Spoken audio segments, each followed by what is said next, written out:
नमस्कार भाई सभी साथियों को। तो जैसा कि हमने जो एक आर्टिकल प्रोवाइड करवाया था आपको, आर्टिकल डिस्कशन वीडियो के माध्यम से यूट्यूब पर, उसमें से हमने क्या किया, उसमें से हमने बहुत सारे जो इम्पोर्टेंट वर्ड्स थे, जो वोकैब्स थी, जो एग्ज़ाम में आने की जिनकी संभावना बहुत ज़्यादा होती है, और कुछ ग्रामर रूल्स थे जो एग्ज़ाम में बार बार रिपीट होते हैं, उनको हमने जो है क्या किया, उस आर्टिकल में पहले तो डिस्कस किया, उसके बाद वहाँ से उठा करके इस पीडीएफ के माध्यम से आपके पास उसको पहुँचा दिया। ठीक है। अब आपको क्या करना है, आपको पहले तो वो वीडियो देखनी है, वीडियो समझनी है, उसके बाद आपको क्या करना है, इस पीडीएफ पर आ जाना है। ठीक है। इस पीडीएफ से आप उनको देखोगे, क्वेश्चन आंसर के रूप में जो है वो फॉर्मेट के रूप में आपके पास ये चीज़ें पहुंचाई गई हैं। इससे आप क्या आप देखो, आपका जो रिवीजन भी हो जाएगा। ठीक है। आप टेस्ट भी दे पाओगे, जिस जो चीज़ आपने कल पढ़ी वीडियो में सीखी, उनका आप टेस्ट अभी आप दे पा रहे हो। इससे क्या होगा, इससे आपका जो रिवाइज्ड जो रिवीजन होगा वो पक्का हो जाएगा, है ना। और इसमें अब हम क्या करेंगे, इसी पीडीएफ को मैं डिस्कस करूँगा। ठीक है। और उसको भी हमें देखना बहुत ही ज़्यादा ज़रूरी है, क्योंकि जब हम एक बार उस वीडियो को देखेंगे जहाँ से हमने चीज़ें सीखी, फिर हम इसको अपने आप से पढ़ेंगे और फिर इसका डिस्कशन देखेंगे, तो एकदम मज़ा आ जाएगा पढ़ने में। ठीक है। और इसके अलावा आपको इंग्लिश के लिए कुछ करना ही नहीं है। मैं डेली की डेली 10 से 15 वोकैब्स आपको प्रोवाइड करवाऊंगा। डेली की डेली 4 से 5, कम से कम कोशिश करूंगा 5 रूल्स आपको ग्रामर के प्रोवाइड करवाए जाएं। वहाँ से आपको पढ़ना है और कहीं आपको नहीं भटकना, ना ही अपना टाइम खराब करना, ना ही अपना पैसा खराब करना किसी भी चीज़ में। ठीक है। इंग्लिश के लिए इतना बहुत है, एक इफ़ेक्टिव मेथड है, आपको मज़ा आ जाएगा पढ़ने में। ठीक है। लगातार जुड़े रहो और देखते चलो। तो यहाँ पर जो वीडियो है अब मैं जो बना रहा हूँ, उस पीडीएफ को डिस्कस करने के लिए बना रहा हूँ, ताकि आपको अगर जो कुछ चीज़ें क्लियर ना हुई हों तो अब हो जाए, और क्लियर हो गई हों तो एक बार आपका रिवीजन हो जाए। ठीक है। तो स्टार्ट करते हैं। इसमें मैंने पहले कुछ सिनोनिम्स, एंटोनिम्स और डिटेक्शन, जो एरर डिटेक्शन है वो पूछे हैं, कुछ इडियम्स वगैरह पूछे हैं। ठीक है। तो इसको डिस्कस करेंगे। कह रहा है कि first question, which of the synonym of repost. Repost का मतलब क्या होता है, कल आपको बताया था। रिपोस्ट का मतलब होता है किसी एक चीज, एक स्थान पर बने होना, है ना, किसी एक स्थान पर बने रहना, स्थापित होना। तो यहाँ पर क्या मतलब निकलेगा इसका, repost, be situated, stand, decay, rebuke.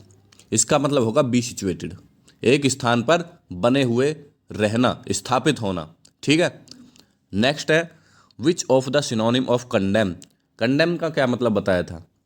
Condemn का मतलब होता है किसी की आलोचना करना, निंदा करना। और ये वो वर्ड्स हैं जिनको एसएससी और कोई भी जो संस्था है जो एग्ज़ाम लेती है, ये वर्ड्स जो हैं लगातार रिपीट होते हैं किसी भी एग्ज़ाम में। ठीक है। मोस्ट इंपॉर्टेंट वर्ड्स हैं सारे। तो which of the synonym of condemn, condemn का मतलब होता है आलोचना करना, निंदा करना। यहाँ पर देखो क्या मतलब, सिनोनिम्स क्या है, डिप्लॉय होगा, सेंश्योर होगा, प्रेज होगा, क्लोज्ड होगा। तो निंदा करना क्या होता है, सेंश्योर। तो कंडेम का सिनोनिम होगा सेंश्योर। नेक्स्ट है एंटोनिम ऑफ कवर्ट। कवर्ट का क्या मतलब बताया था। कवर्ट का मतलब होता है ढका हुआ, छिपा हुआ, जो सीक्रेट है। ठीक। इसका एंटोनिम, इसका उल्टा विपरीतार्थक शब्द सीक्रेट होगा। नहीं, सीक्रेट तो इसका सिनोनिम है ओवर। यहाँ पर देखना भाई, ओवर नहीं है, ओवर्ट कर लेना, इसको टी लगा लेना इसके आगे। तो ओवर्ट जो है इसका एंटोनिम है, क्योंकि कवर्ट क्या है, ढका हुआ, बंद, और ओवर्ट क्या है, खुला हुआ, जो एकदम स्पष्ट है। ठीक है। ये चीज़ नोट कर लेना, समझ लेना, सीख लेना। आगे आ जाओ, एंटोनिम ऑफ डिवास्टेशन। तो डिवास्टेशन का क्या मतलब बताया था। डिवास्टेशन का मतलब होता है तहस नहस। ठीक है। या कह सकते हो आप एक तरह की प्रलय कह सकते हो। ठीक है। तो इसका उल्टा क्या होगा, डिप्रेडेशन होगा। नहीं, केयर होगा। जी हाँ, केयर होगा, क्योंकि तहस नहस और केयर का मतलब संभाल करना, संभालना। ठीक है। तो केयर यहाँ पर इसका एंटोनिम होगा। आगे आ जाओ, डिटेक्ट द एरर। इसी के लिए ये मोस्ट इंपॉर्टेंट है, जिसके लिए मैं ये वीडियो बना रहा हूँ, और इस वीडियो की कुछ इंपॉर्टेंस है तो इन चीज़ों की वजह से है। डिटेक्ट द एरर, इसमें जो ग्रामर रूल्स हैं वो बहुत ही मतलब छोटे छोटे कॉन्सेप्ट जो एग्जाम में बार बार रिपीट होते हैं वो पूछे गए हैं। और एक लेवल है क्वेश्चंस का, हर कोई नहीं कर सकता, एक लेवल है, आप करोगे, सीखोगे, बहुत ही मज़ा आने वाला है। ठीक है। तो कह रहा है कि India's decision not to associate it with a letter at the United Nations that supported UN Secretary General। ठीक है, और ये सारे क्वेश्चंस ना मैंने द हिंदू न्यूज़पेपर जो आर्टिकल है उस कल डिस्कशन किया था उसका, उसी से निकाले हैं। ठीक है, तो India decision not to associate, India का जो निर्णय है नॉट टू एसोसिएट, शामिल नहीं करने का, किसको शामिल नहीं करने का, इट, यहाँ पर देखना इट नहीं आएगा, यहाँ पर आएगा इट सेल्फ, क्योंकि यहाँ पर जो इट सेल्फ है वो इंडिया की स्थिति बता रहा है। ठीक है, कि इंडिया अपने आप को शामिल नहीं करने जा रहा, अपने आप को, तो अपने आप के लिए इट सेल्फ आता है। इट क्यों नहीं आएगा, इट क्योंकि एक इट जो है प्रोनाउन है, और प्रोनाउन हमेशा या तो सब्जेक्ट होता है या ऑब्जेक्ट होता है, लेकिन यहाँ तो इट ना सब्जेक्ट है ना ऑब्जेक्ट है, ये स्थिति बता रहा है इट इंडिया की। तो जो क्रिया सब्जेक्ट के ऊपर की गई हो उसके लिए इटसेल्फ आएगा, और इटसेल्फ एक रिफ्लेक्सिव प्रोनाउन होता है। ठीक है, ये चीज़ हमेशा ध्यान रखेंगे। और रिफ्लेक्सिव प्रोनाउन में कौन कौन से आते हैं, इटसेल्फ हो गया, माई सेल्फ हो गया, हरसेल्फ हो गया, हिमसेल्फ हो गया, इस तरह से। ठीक है, तो प्रोनाउन और रिफ्लेक्सिव प्रोनाउन, जो क्रिया सब्जेक्ट पर दिखाती हो उसको रिफ्लेक्सिव प्रोनाउन बोलते हैं, यानी कि सब्जेक्ट की स्थिति दिखाती हो। आगे आ जाओ। The letter circulated by Chile more than a week ago repose faith in the UN. बताओ क्या एरर है यहाँ पर, देखना द लेटर सर्कुलेटेड, जो लेटर निकाला गया, सर्कुलेट किया गया बाय चिले, चिले के द्वारा, मोर देन ए वीक एगो, एक सप्ताह से ज़्यादा हो गया। यहाँ पर देखना द सब्जेक्ट क्या है, द लेटर, और द लेटर की वर्ब क्या है, सर्कुलेटेड। यहाँ पर जो वर्ब है वो V2 है, तो जब भी किसी सेंटेंस में सब्जेक्ट के साथ V2 लग जाए तो नेक्स्ट जो वर्ब है वो भी V2 ही आएगी। तो नेक्स्ट वर्ब क्या है इसमें, रिपोज, तो यहाँ पर रिपोज की जगह रिपोज्ड आएगा, क्योंकि सर्कुलेटेड V2 है, नेक्स्ट वर्ब भी जो नेक्स्ट वर्ब होगी वो भी रिपोज्ड V2 रिपोज्ड ही आएगी। ठीक है, और अगर जो रिपोज्ड ना करो इसको, तो इस देखो जो लेटर है वो सिंगुलर है, तो ये रिपोज नहीं आएगा, ये रिपोजिस हो जाएगा। तो दो तरह से बदलाव किए जा सकते हैं, एक तो इसको V2 बनाकर और एक इसमें S लगाकर, क्योंकि जो द लेटर है वो सिंगुलर है।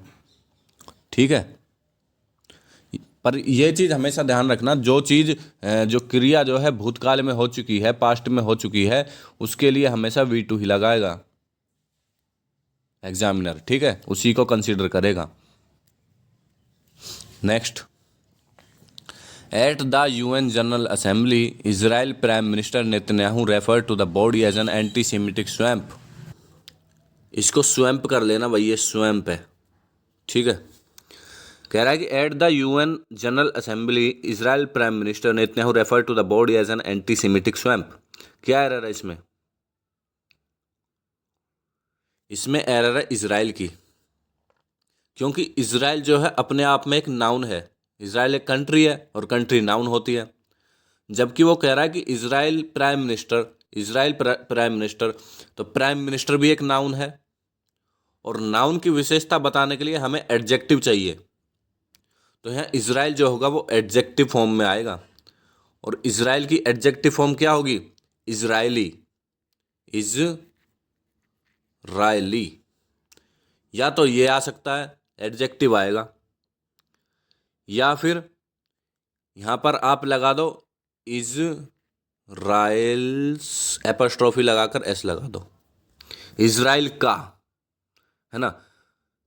जैसे कि इंडियाज प्राइम मिनिस्टर, भारत प्रधानमंत्री बनेगा, वो तो गलत है, वो क्या बनना चाहिए, भारतीय प्रधानमंत्री या भारत का प्रधानमंत्री। तो या तो इजरायली आएगा, एडजेक्टिव आएगा, या इजराइल के साथ एस लगा दो एपोस्ट्रोफी लगाकर, क्योंकि वो फिर एपोस्ट्रोफी जो होती है वो पोजेशन को दर्शाती है। ठीक है, तो यहाँ पर या तो इजराइल से आएगा या इजराइली आएगा, एडजेक्टिव आएगा। ठीक है, ये चीज़ ध्यान रखना, कभी भी नाउन की जो विशेषता बताने वाला एडजेक्टिव ही आता है नाउन से पहले, दो नाउन एक साथ नहीं आएंगे। ठीक है, नेक्स्ट आ जाओ।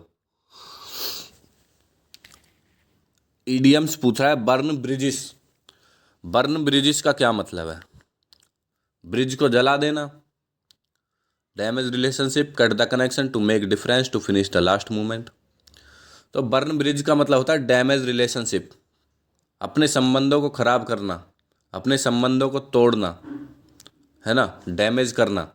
बर्न ब्रिज यानी कि ब्रिज को जला देना। अब हमारा आपसे कोई लिंक नहीं है, कोई संबंध नहीं है। हमने हमारे और आपके बीच में जो ब्रिज था हमने उसको ही ख़त्म कर दिया। हमने आपके साथ जो रिलेशनशिप थी उसको ख़त्म कर दिया, तो डैमेज रिलेशनशिप। नेक्स्ट है हिट द सैक। तो नेक्स्ट है hit the sack. Hit the sack का क्या मतलब होता है? यहाँ पर सैक का मतलब होता है, सैक का जो मतलब है वो होता है, आप कह सकते हो थैला, कह सकते हो बोरा, कह सकते हो, है ना। तो बोरा या थैला को पीटना। क्यों पीट रहे हो भाई?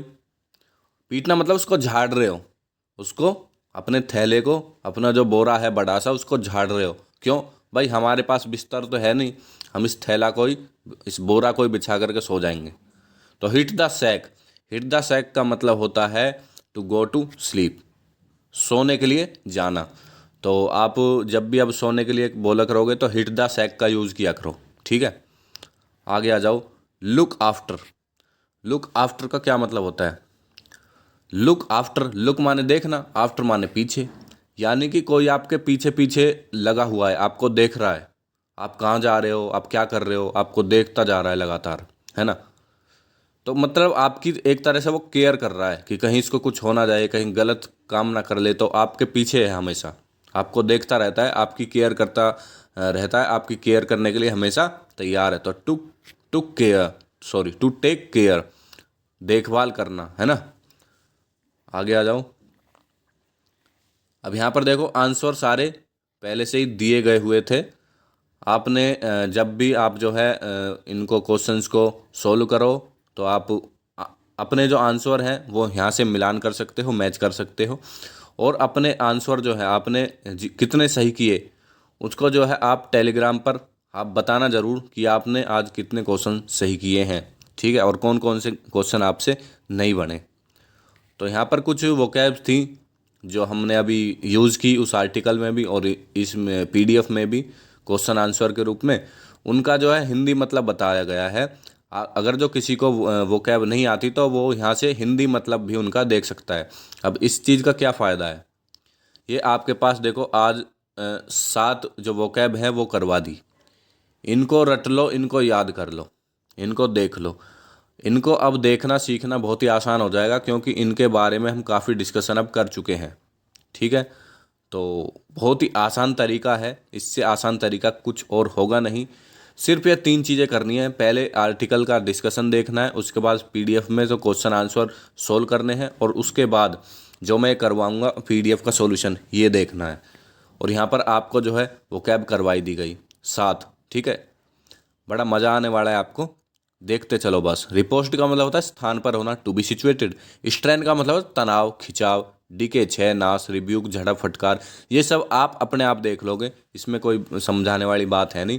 तो ठीक है, मिलते हैं फिर नेक्स्ट वीडियो के साथ जिसमें आर्टिकल डिस्कशन होगा नेक्स्ट, ठीक है। तो बहुत बहुत धन्यवाद, थैंक यू।